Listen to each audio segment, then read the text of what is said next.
సుమన్ టీవీలో మీ business promotions కోసం ఈ కింది నెంబర్ను సంప్రదించగలరు.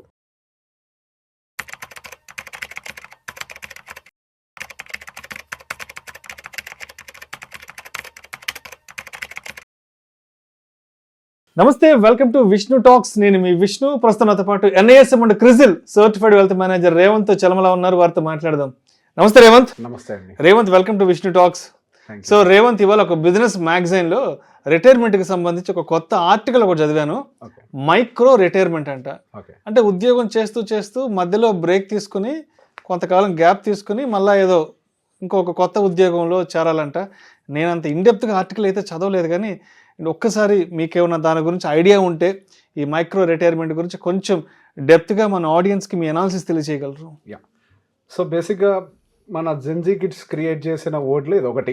జెన్జీ కిడ్స్ అంటే సో బేసిక్గా 2020 తర్వాత ఉద్యోగంలో జాయిన్ అయిన వాళ్ళందరినీ కూడా జెన్జీ బ్యాచ్ కింద ట్రీట్ చేస్తున్నారు. ఓకే.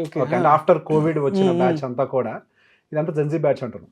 అంటే 97, 98, 99 ఆ టైంలో పుట్టిన వాళ్ళు, అప్పుడు పుట్టిన వాళ్ళు 20-21కి ఉద్యోగాలు జరుగుంటారు. సో ఆ టైంలో పుట్టిన వాళ్ళందరినీ కూడా జెన్జీ కిడ్స్ అని అంటుంటారు. సో బేసిక్గా జెన్జీ కిడ్స్ చాలా కొత్త వర్షన్ క్రియేట్ చేశారు. మన డిక్షనరీలో వెతకనా దొరికినాయి. అంటే ఇప్పుడు ఒక 24, 25 ఆ ఏజ్ గ్రూప్ వాళ్ళు. సో బేసిక్గా ఈ జెన్జీ కిడ్స్ క్రియేట్ చేసిన ఒక స్టైల్లో ఈ మైక్రో రిటైర్మెంట్ అనేది ఒకటి వచ్చిందనమాట. సో బేసిక్గా దీని యొక్క కాన్సెప్ట్ ఏంటి అని అంటే, కంటిన్యూస్గా వర్క్ చేస్తూ స్ట్రెస్ని బిల్డ్ చేసుకోకూడదు, హెల్త్ని పాడు చేసుకోకూడదు. సో ఒక రకంగా మెంటల్ హెల్త్ని ప్రొటెక్ట్ చేసుకునే దాంట్లో భాగం కింద అండ్ ఫిజికల్ హెల్త్ని కూడా ప్రొటెక్ట్ చేసుకునే దాంట్లో భాగం కింద వర్క్ లైఫ్లో నుంచి మధ్యలో చిన్న బ్రేక్స్ తీసుకునే దాన్ని మైక్రో రిటైర్మెంట్ అని అంటారు. అంటే ఇప్పుడు బ్రేక్ అంటే అది ఎన్ని రోజుల బ్రేకు? నెల రోజుల బ్రేకా, 2 నెలలు, 6 నెలలు, సంవత్సరం? అది కూడా ఏదో ఉండాలి కదా. 3 నెలలు, 6 నెలలు. ఓకే. అంటే వాళ్ళ ఫైనాన్షియల్ స్టేటస్ బట్టి, పరిస్థితులను బట్టి, వాళ్ళు దాచుకున్న డబ్బు రిజర్వ్ బట్టి. ఇప్పుడు మీరు అన్నారు చూసారా, దాచుకున్న డబ్బు రిజర్వ్ ని బట్టి అని, అదే మైక్రో రిటైర్మెంట్. ఓకే. సో మధ్యలో వాళ్ళు కావాల్సినటువంటి బ్రేక్స్ కి సరిపడా డబ్బుని ప్లాన్ చేసుకోవటమే ఈ మైక్రో రిటైర్మెంట్ అనే ఒక కాన్సెప్ట్. సో ఇంతకు ముందు జనరేషన్స్ అంతా కూడా ఈ స్ట్రెస్ఫుల్ వర్క్ లో ఉండటం వల్ల, అందుకే 40 సంవత్సరాల వయసు ఉన్న వాళ్ళు కానీ 35, అంటే ఇప్పుడు ఎవరైతే ఇప్పుడు మన బ్యాచ్ ఒక రకంగా చెప్పాలంటే, వీళ్ళందరిలో కూడా మోస్ట్ కామన్ గా హై స్ట్రెస్, రకరకాల health issues, anxiety, suicidal tendencies, రకరకాల అన్ని కూడా కనపడుతూ ఉన్నాయి.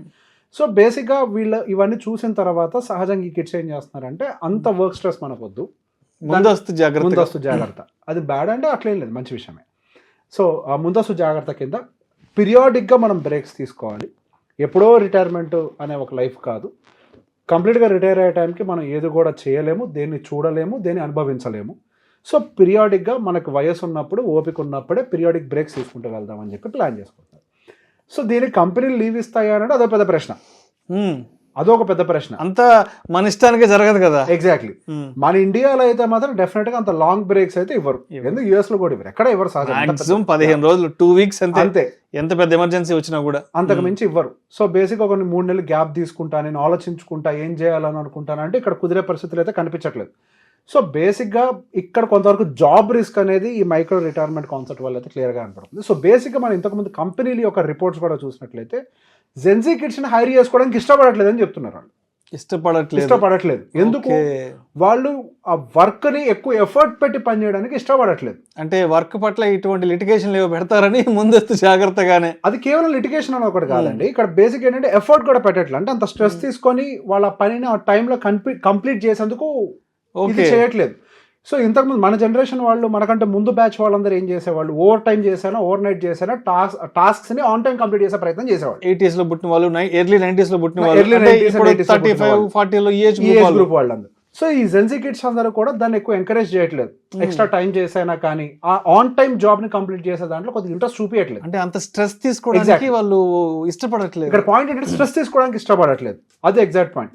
సో దాని వల్లనే ఈ కంపెనీస్ కూడా వాళ్ళు హైర్ చేసుకునే విషయంలో 1-4 సార్లు ఆలోచిస్తున్నాయి. సో వీళ్ళు మనకు సూట్ అవుతారా, సూట్ కారా, అండ్ వీళ్ళు మనం పెట్టే ప్రెషర్ని హ్యాండిల్ చేస్తారా. మన జనరేషన్ హ్యాండిల్ చేసిన ప్రెషర్ని జెన్జీ కిడ్స్ అసలు తీసుకోవడానికి రెడీగా లేరు. హ్యాండిల్ అనే వర్డ్ పక్కగా పెట్టండి. They are not ready to take that stress. అది మంచా చెడ తర్వాత కాన్సెప్ట్, అది తీసుకోవడానికి రెడీగా లేరు. సో బేసిక్గా ఇక్కడ కనపడుతుందంతా ఏంటి అని అంటే, they don't want to work in one single stretch. They want a periodic break. Regular ఇంటర్వెల్స్లో పనిచేయాలి, అంటే రెగ్యులర్ ఇంటర్వెల్స్లో బ్రేక్ తీసుకోవాలి. కొంత టైంని వాళ్ళ కోసం స్పెండ్ చేయాలి, వాళ్ళ మెంటల్ హెల్త్ని స్టేబుల్ చేసుకోవాలి, వాళ్ళ ఫిజికల్ హెల్త్ని మెయింటైన్ చేయాలి. Yes, all this is absolutely good, నేను కాదు అనట్లేదు. కాకపోతే ఇక్కడ మన ఉద్యోగ భద్రత ఉంటుందా లేదా అన్నది ఒక పెద్ద ప్రశ్న.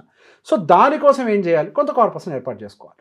సో దానికోసమే నేను చాలామంది ఈ మధ్య వస్తున్నటువంటి కొంతమంది కిడ్స్లో అబ్జర్వ్ చేస్తున్నా ఆ ప్యాటర్న్ని.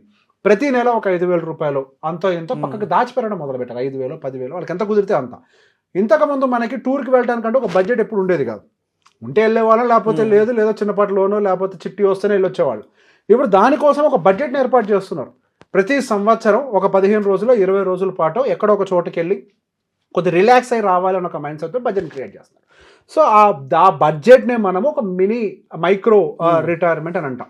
రిటైర్మెంట్ అంటే ఏంటి, ఏం లేకుండా కాలు అట్లా చాపుకొని ప్రశాంతంగా ఆ టైంలో కూడా మన ఖర్చుల్ని చూసుకునే విధంగా చూసుకోవడం. సో దీన్ని ఎట్లా ప్లాన్ చేసుకోవాలి, ఇదో పెద్ద ప్రశ్న. సో మనము ఈ మైక్రో రిటైర్మెంట్ అనేది ఓకే, మనం 2 నెలలు 3 నెలల కాన్సెప్ట్ పక్కన పెట్టండి. సో సంవత్సరం కొన్ని నెలలు అనుకుందాం యావరేజ్గా. ఎవరిస్తారో ఇయరో మనకు తెలియదు. మేబీ ఒక 3-4 ఇయర్స్ స్ట్రెచ్ వర్క్ చేసి 6 months బ్రేక్ తీసుకోవడం ఏదైనా కానివ్వండి. సో బేసిక్గా దీన్ని ప్లాన్ చేసుకునేటప్పుడు మనం మైండ్లో పెట్టుకోవాల్సింది ఏంటి అని అంటే, మనం ఆ గ్యాప్ను క్రియేట్ చేసిన తర్వాత మనకి ఇమీడియట్గా జాబ్ మళ్ళీ వస్తుందా రాదా అనేది ఒక పెద్ద ప్రశ్న. సో బేసిక్గా దీంట్లో ప్లాన్ చేసుకునేటప్పుడు మన మంత్లీ ఎక్స్పెన్సెస్ ఉండాలి. ఆ ప్లానింగ్ దాంట్లో మంత్లీ ఎక్స్పెన్సెస్ ఉండాలి, ఈఎంఐస్ ఉండాలి, మీ ట్రిప్ ఎక్స్పెండిచర్ ఉండాలి, దాంతోపాటుగా మీరు మంత్లీ చేసే సేవింగ్స్ కూడా ఇంక్లూడ్ అయి ఉండాలి ఆ బడ్జెట్లోనే. ఎందుకు, మీరు గ్యాప్ తీసుకుంటే మీ టార్గెట్స్ అనేవి డిలే అవ్వకూడదు కదా. మళ్ళీ మీరు 3-4 months గ్యాప్ తీసుకుంటే వాడు శాలరీ ఇవ్వరు. అట్లాంటప్పుడు ఏం జరుగుతుంది, మీకు ఆ శాలరీలో రాకపోతే మీకు ఆ సేవింగ్ కాంపోనెంట్ అనేది డిలే అవ్వడం జరుగుతుంది. So while planning you should have that also in between. మళ్ళీ మనకి యాన్యువల్ ఎక్స్పెన్సెస్ కూడా కొన్ని యాడ్ అయి ఉంటాయి. మంత్లీ ఎక్స్పెన్సెస్ అంటే తినడము ఇంతవరకే చూస్తూ ఉంటాం. నో, మనకి ఇన్సూరెన్స్లు ఉంటాయి, హెల్త్ ఇన్సూరెన్స్లు ఉంటాయి, టర్మ్ ఇన్సూరెన్స్లు ఉంటాయి, ఊర్లోకి వెళ్ళి వచ్చే ఎక్స్పెన్సెస్ ఉంటాయి, సడన్గా ఏదైనా పేరెంట్కి అవసరం ఉండేది అయి ఉంటుంది. సో బేసిక్గా దీనికి కొంతవరకు ఎక్కువ డబ్బులు సేవ్ చేయాలి. సో ఇప్పుడున్నటువంటి మన ఇండియన్ మార్కెట్ కండిషన్ నిజంగా ఈ మైక్రో రిటైర్మెంట్కి ఎలిజిబిలిటీ ఉందా అని అంటే ఐసే నో, అబ్సల్యూట్లీ నో. మనకు ఆ ఎలిజిబిలిటీ లేదు. ఎందుకంటే మనకు వచ్చేటువంటి సాలరీస్ మన యాక్చువల్ రిటైర్మెంట్కి ప్లాన్ చేయడానికి సరిపోవట్లేదు. మైక్రో రిటైర్మెంట్కి సరిపోద్దా అంటే అబ్సల్యూట్లీ నో. మహా అయితే ఒక వారం పాటు దగ్గరలో ఉన్న ఒక ట్రిప్కి పోయి రావడానికి మాత్రం మన డబ్బులు సరిపోతాయి. కేరళకు కర్ణాటక అంతే, ఒక 4-5 రోజులు పోయి రావడం వరకే మన డబ్బులు సరిపోతాయి. మైక్రో రిటైర్మెంట్ మన నిజంగా మన ఇండియన్ మార్కెట్ ఎఫోర్డ్ చేస్తుంది అంటే ఎఫోర్డ్ చేసే కండిషన్ లేదు. సో ఈ జెన్జీ కిడ్స్ ఎస్, ఇది మంచిదే మెంటల్ హెల్త్ని కాపాడుకోవడానికి, కానీ దీని మాయలో పడి కెరీర్ని పాడు చేసుకోకూడదు. ఊరికొరకు ఉద్యోగాలు మారతామంటే ఎవరు ఒప్పుకోరు. ఇక్కడ కుదరదు, ఇండియాలో కుదరదు. సంవత్సరానికి 2 ఉద్యోగాలు 3 ఉద్యోగాలు మారతామంటే ఇండియాలో అయితే అసలు కుదరదు. అంతే, కుదరదు ఇక్కడ. Thank you so much Revanth. అవసరం.